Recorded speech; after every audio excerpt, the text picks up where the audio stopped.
The Civil War was the deadliest conflict in American history, responsible for approximately 750,000 deaths. This death toll, amounting to roughly 2.5% of the entire American population, ranks this conflict third in terms of the proportion of fatalities to population. Spanning the years 1861 to 1865, this brutal internal struggle during which citizens fought against citizens has resulted in a vast repository of scholarship. Historians have long grappled with the causes and consequences of the Civil War. This video delves into the Civil War's causes that historians have wrestled with over time. The themes that we will address provide a sense of the broader context of the Civil War and relate to the larger issues of American history, such as democracy and its limitations, capitalism and its liabilities, liberty and the problems of race, war and the legacies of war, and the shaping role of ideology in American politics and life. Within these larger themes, there are shorter-term issues, as well as long-term developments that combine to create issues that could not be resolved in politics or the courts, but were left only to the arbitrament of succession and ruin. This video will explore these variations and interpret the reasons for the peculiar confluence of events and ideas that splintered the United States.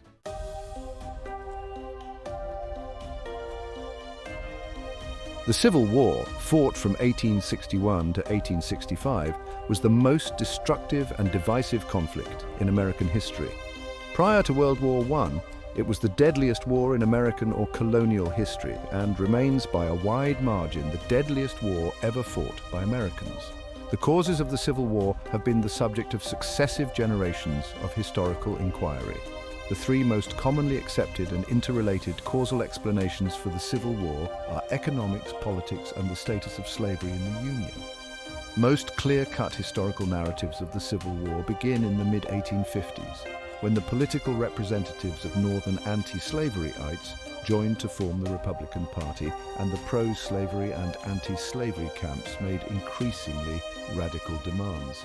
Eventually, these radicalisms led to the formation of a Southern Confederacy and ultimately a war fought over the status of slavery and political order in the United States.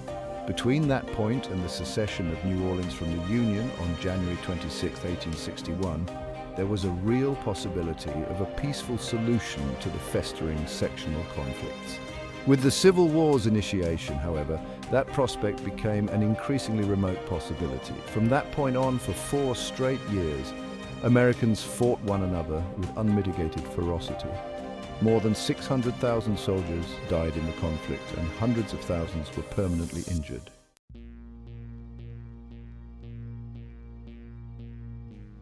(1861) saw the commencement of one of the most significant armed conflicts in American history. The onset of the conflict entailed a separation between two distinct political entities, and hundreds of thousands subsequently died in order to establish a federal government with increasing hegemony over the localities. Scholars debate the specifics of why the Civil War transpired, but there is some consensus about particular causes. For instance, it is uncontroversial to cite slavery as one of the reasons the conflict erupted. As defenders of the institution's dominance in the new territories vied for control of powerful positions in the government, opinion orientation very nearly aligned with different sections of the country, which typically correlated to urban and industrial regions in the north and rural and agrarian regions in the south.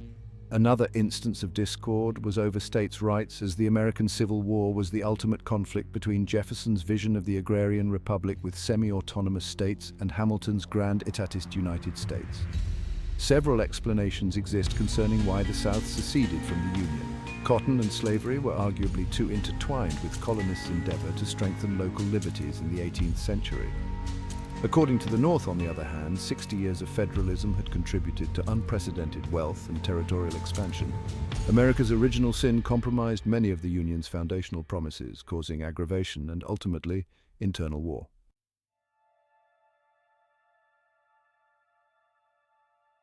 The economic, political, and humanitarian crisis that gave birth to the United States' deadliest conflict was years in the making, hinging upon the fact that conflicting views on states' rights and slavery posed a potentially irreconcilable difference in ideology between the North and the South. The secession crisis began in December of 1860, when Abraham Lincoln's election inspired South Carolina to leave the Union in response to a Republican presiding over the White House. By the February of the subsequent year, 7 states had seceded and formed the Confederate States of America, aiming to create a republic where they thought white people were free to own black people as property. It has been stated that though the South may have risen to break out from federal tyranny, supposedly to protect that majority of states, it is impossible to deny that slavery was a major cause of the war. It has been said that the only achievements of the North that the South had not totally mastered were its plants of industry, and consequently, that had not been purchased. The Northerners manufactured and disposed of goods while furnishing employment for increasing numbers of immigrants, all at the cost of the fundamental Southern institution, which the North was determined to destroy below the Mason-Dixon line or elsewhere. The echoes of these opinions ring out among the Southern secessionists. The Athenaeum in 1861 stated that in any contest between reason and greed, our sympathies must be with reason, between justice and cupidity. We espouse justice. We said as much of King George in 1776. We say as much of the Yankee Lincoln government in 1861.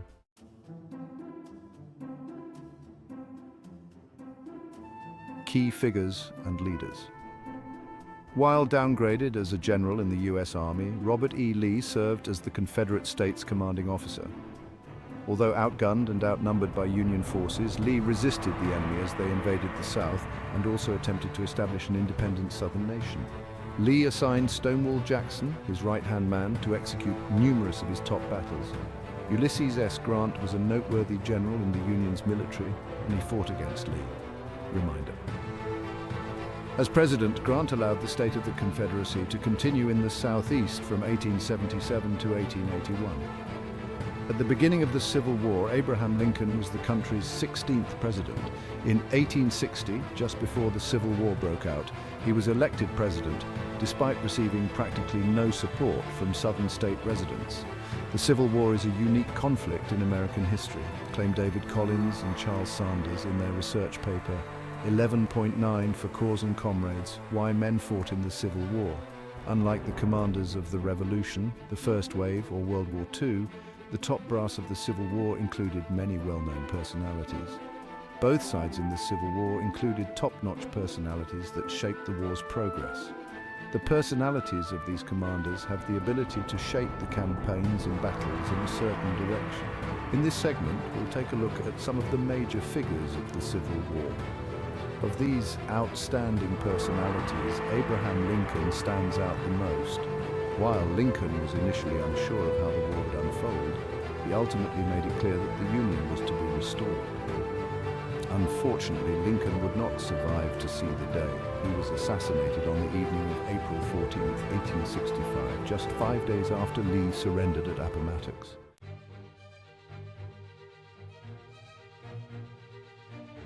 Abraham Lincoln. Had the Civil War not taken place during Lincoln's presidency, it is likely that he would be remembered as a competent but obscure president. He's generally considered one of our greatest presidents because his decisions and leadership were critical, formative elements of the Civil War. He was not only commander-in-chief of the Union forces, but was also responsible for the strategic and tactical conduct of the war.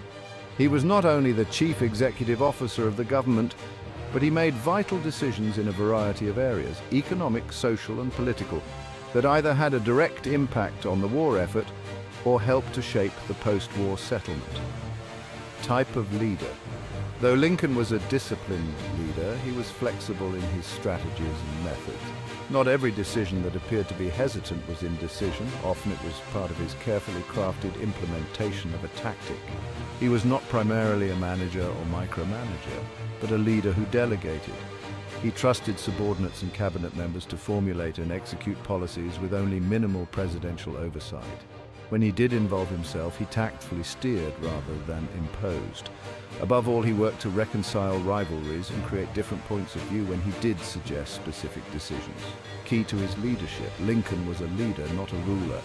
Barring large policy needs, that is, the Emancipation Proclamation, he did not take excessive interest in most policy questions. He involved himself minimally in controversial decisions such as foreign policy, relationship with subordinates. Not all commanders found favor with Lincoln, yet the examples of Grant, Sherman, Seward, Stanton, and others reflect trust, despite the historical record of differences. Hegel believed in the historical circumstances of the collision of ideas.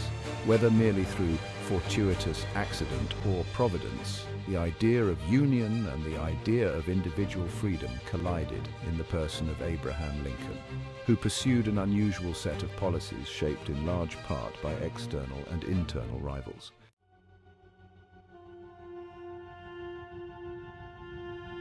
Despite both the tactics and available military technology that categorized the Civil War as modern, the overall strategy employed by both sides was more traditional. For the Confederates, winning the Civil War meant only preserving a defensive effort, protected by elite soldiers and the enhanced fort line. With this unwavering faith, the South hinged upon extended attacks on northern soil, a tactic that would strengthen their belief that the North would surrender if their land was not free from Union occupation. The South saw no point in initiating a comprehensive campaign that would save their country if the North grew tired and sued for peace.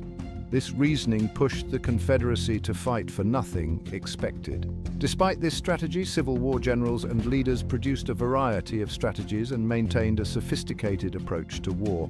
During these years, the ways in which wars were conducted were revolutionized.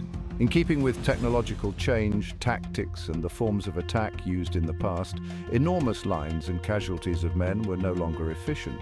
Guerrilla tactics were utilized by both the Confederates and Union, both making it difficult to take away much-needed attributes and arms. The conflict was also marked by many tactical and technological trends, such as trench fighting, evolving weaponry, and the first total war campaign of warfare.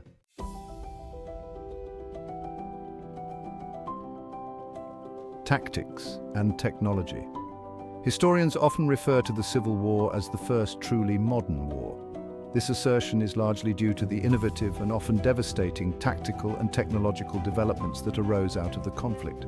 Historians understand the differences between Napoleon's era of warfare and the Civil War to reflect a revolution in military affairs, or a time in which warfare underwent such basic and far-reaching change that its nature was altered forever.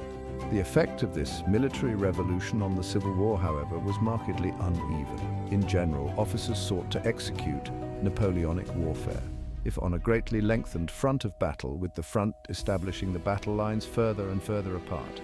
The objective of the attacker, still, was to engage the opponent and destroy him in a climactic charge. At Gettysburg and elsewhere, these charges met the same massacre they would have in the time of Austerlitz, with a Union army, for instance, often having prone men load cannon and ripe with muskets, at 20 ordnance per minute, of all which could it all, and nearer the end of comparison was the range of weaponry employed and its higher accuracy by 1861 to 1865. Henry repeating rifles, Spencer 20-round repeating carbines, state-of-the-art field artillery, and the siege artillery that leveled Vicksburg to an unincidental rendezvous with Union soldiers on May 22, 1863.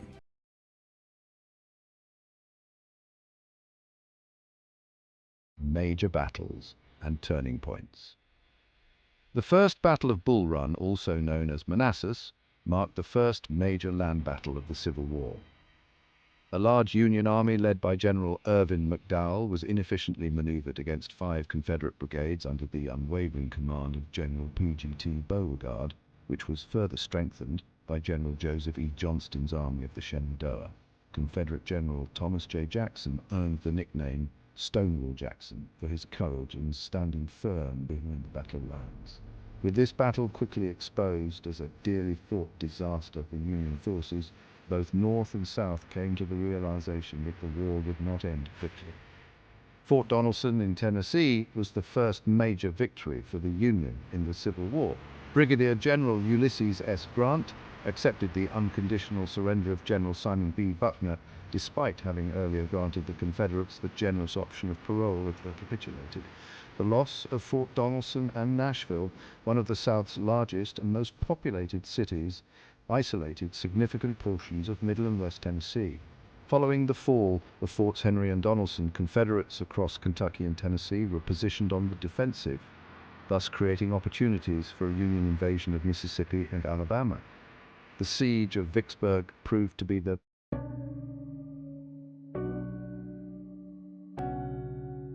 Gettysburg.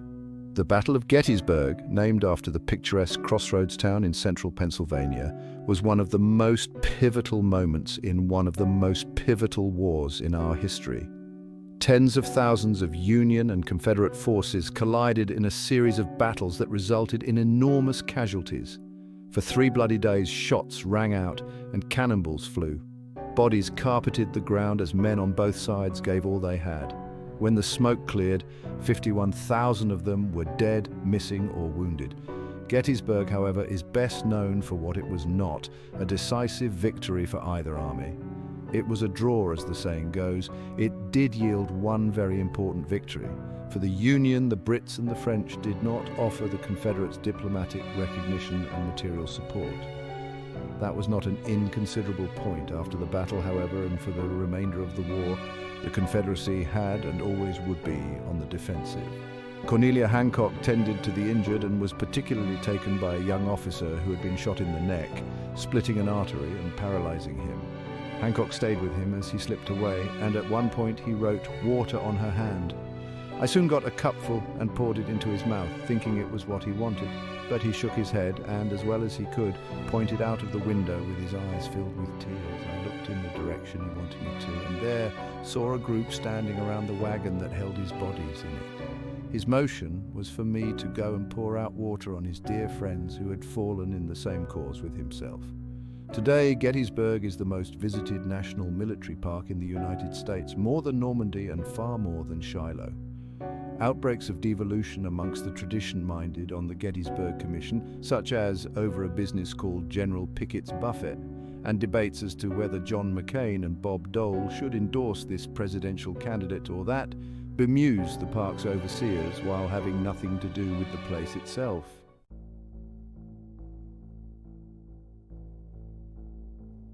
Life on the home front. The overwhelming majority of Civil War soldiers were removed from the controlled environments of either government property or enclosed prisoner of war camps. Instead, they spent the war away from home, living outdoors in all sorts of weather, asleep with one eye open on the ground or aboard a bucking Navy ship. For those left behind, the war required adjustments of a different sort: food shortages, inflation, draft enrollment, caring for returning wounded veterans, to list only a few. The importance of the home front in the American Civil War cannot be overemphasized. In 1860, 80% of the American population, about 30 million people in the northern states and Confederate South, lived within walking distance of their birthplace. The separation of men from home turned women into farmers, weapons makers, and the sole guardians of the family treasure. Early war officials in both the North and South expected their beef-slicing soldier boys to claw meager amounts of cornmeal from the earth, while, in fact, one Army of the Potomac surgeon claimed, in 9 cases out of 10 for 4 weeks or longer after the accession of each company, the officers and men have lived on bread poorly cooked and lean pork without a grain of vegetable. Draft riots plagued both the North and the South in the later part of 1863 and 1864. Moreover, the conflicts between draft candidates, bounty jumpers, and civilians increasingly turned particularly violent as the war pressed forward.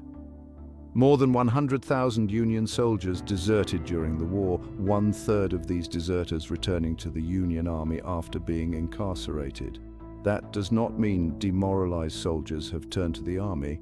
Brigadier General U.S. Grant completely replaced the officer corps of the all-volunteer Union Army within 2 years of his taking command of the Northern War effort. Freeing an Army food supply chain from the deadliest roadblocks was a major priority. Yet, the tense politics of the soldier's household loomed continuously as a shadow throughout the Civil War, especially in the events of Fort Pillow in 1864. Confederate forces massacred 300 Union soldiers, including half African American, halfway to Cairo, Illinois.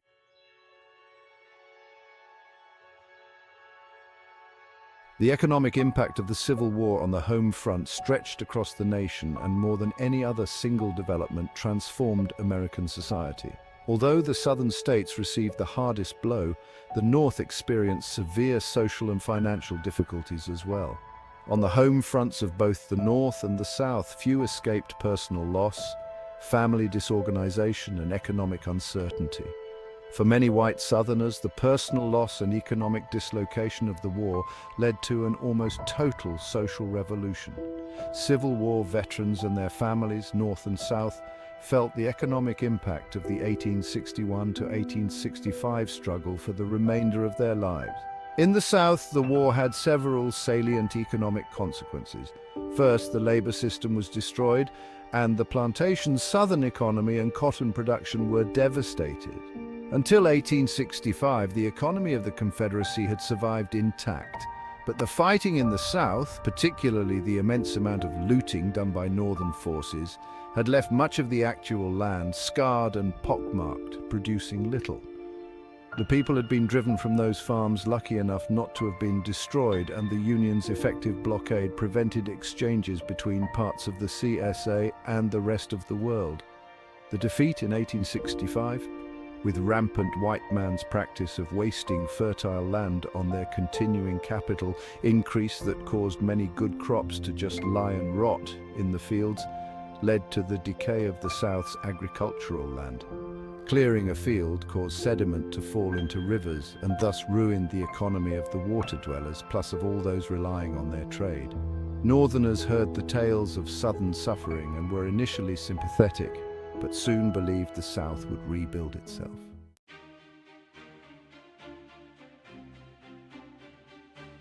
Emancipation and the end of slavery. Within a year and a half of emancipation, virtually all of the 4 million former slaves left the plantations. Many headed toward towns and urban centers that dotted the South. In 1863, South Carolina, black regiments drilled on the grounds of the Ashley River plantation and others like it where, just a year before, they had been forced to labor. Although combat duty beckoned and might mean the death of these soldiers, the enthusiasm of their division in the 33rd United States Colored Infantry was hard to miss. The signal event in the end of slavery was the Emancipation Proclamation that President Lincoln issued on January 1st, 1863. But according to a famous observation by Lincoln, the slaves did much more than that. On their very first arrival at Fortress Monroe, they were classified as contraband of war. The war had freed these slaves, and Lincoln wrote the proclamation to put the process in motion. With the Emancipation Proclamation, Southern slaves began running toward the federal lines. The main story of abolishing slavery in America is thus about the First and Second Confiscation Acts, the Emancipation Proclamation, and the 13th Amendment. Slavery's slow death lasted from spring 1862 to spring 1865, as the only way out from under was death to the freedmen who desperately sought their freedom.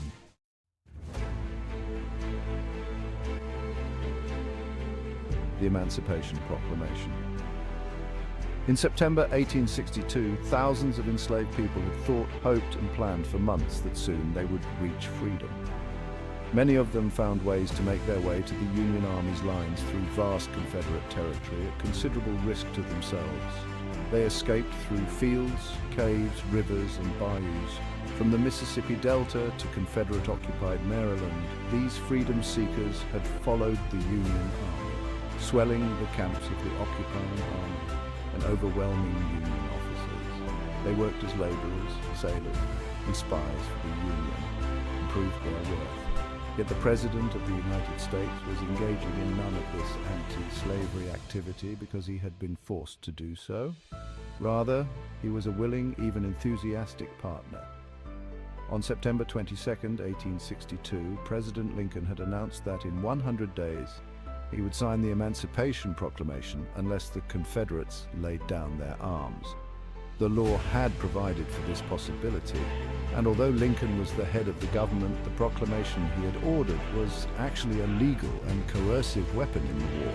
Nevertheless, when the time came, He had lifted his pen to sign it in order to seal the promises of liberty and life to those who had done so much to find it. The proclamation was a remarkable statement demanding the liberation of millions of people. Yet it also represented a list of facts. It claimed the freedom of the enslaved in the areas in rebellion against the United States. The Confederates who populated these places could not stop him, and he would never consider them really free. It conscripted African Americans into the Union military or their labor if they were already fighting, and strengthened the United States by redefining the terms of war.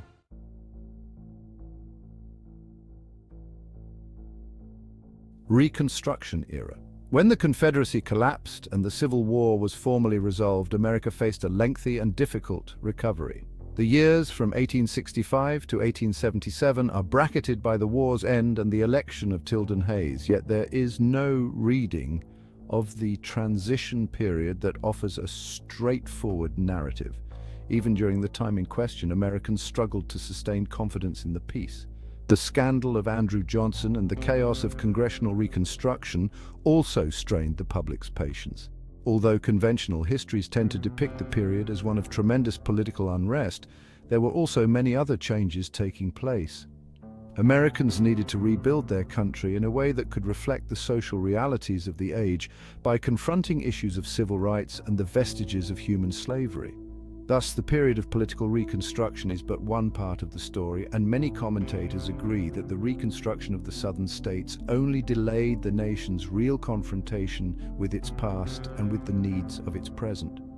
The Reconstruction era was characterized by a lengthy string of political crises. During Johnson's troubled presidency, Republicans in Congress sought to dictate their vision for a reunited nation. Ultimately, they sought to conquer alleged racism in the South by recreating white Southern society in the North, a project that the 15th Amendment made official.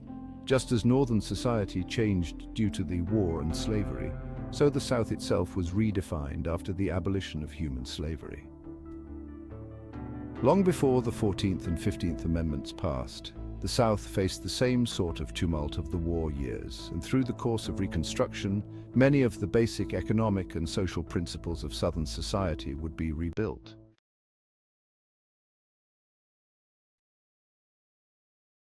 The Reconstruction era was a period of significant political changes in the United States that followed the Civil War.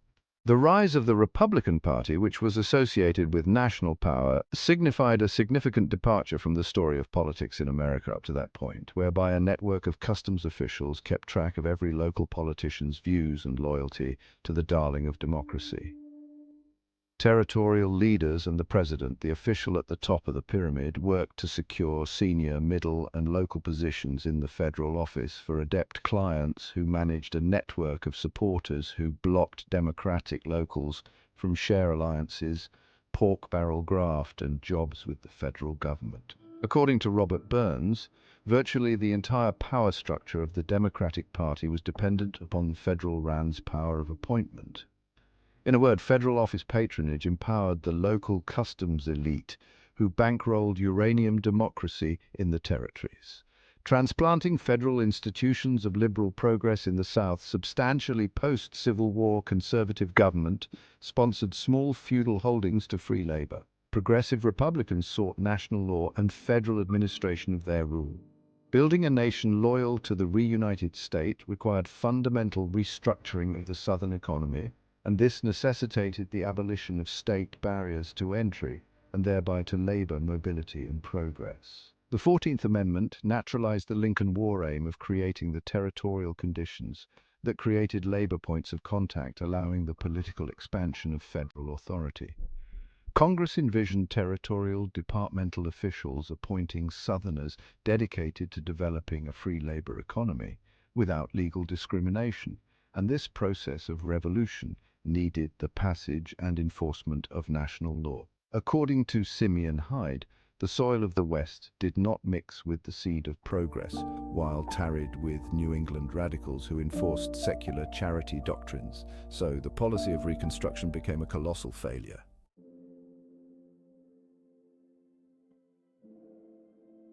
The Civil War was the most transformative event in the nation's history. Many Americans alive in 1861 were born in a nation that used slavery as its preferred labor system. It was also legally acceptable and constitutionally protected. Despite the relatively small percentage of slave owners or even slave-holding families in the southern states, slavery itself was not confined to those who held formal title to the laborers. The idea of inferior African slaves and their simultaneous necessity of existence was woven into the expectations of the nation. The Civil War changed this. It abolished slavery legally. With the departure of the Southerners from the government, whose states would soon join the Confederate States, the Republican Party and the secessionists drove the Democrats off the stage. Minor party groups, such as the abolitionist Liberty and Black parties, operated on the political fringes. While the South continued as a distinct nation, the nation evolved to a smaller, less divided form. The war was both the means whereby America would secure its national existence as a united nation and the engine of modernity. Business interests, especially in manufacturing and railroads, were only accelerating existence. Slavery and the plantation economy of the South were not. Thus, the abolition of slavery was also the dissolution of the Old South and its replacement by an economy dominated by northern industrial and cultural sensibilities. Now, the government had a declaration from a majority of states perfectly within their authority, and sitting free and clear of claims from the southern states that secession was a right. One very important factor was legislation from the Confederate Congress that protected its soldiers from being tried and executed in the North for war crimes. However, it did so by declaring war on Lincoln's government as a whole and its military instead of its member states. There was not a Confederate government under their constitution. Therefore, the war was ripe for trial, and in trial, Supreme Court Justice Daniel had opined that a state lost its sovereignty after being conquered. It was incorrect to say that the states rebelled. The South was conquered.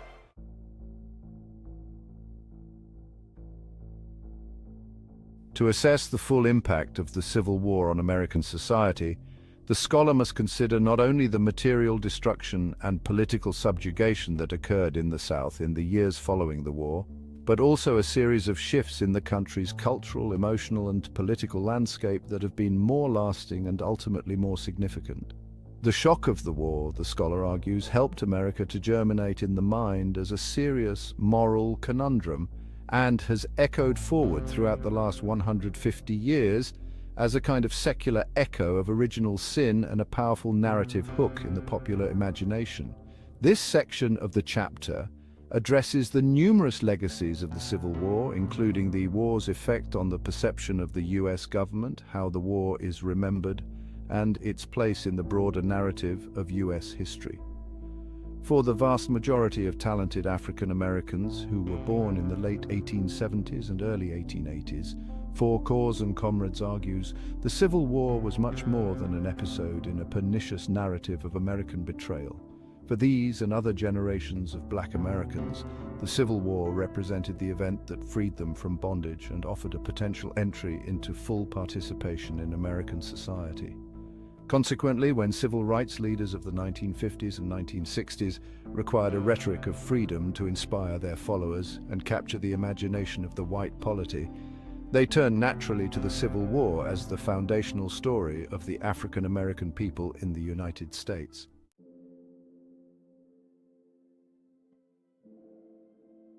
Thank you for joining us on this deep dive into the causes and consequences of the Civil War.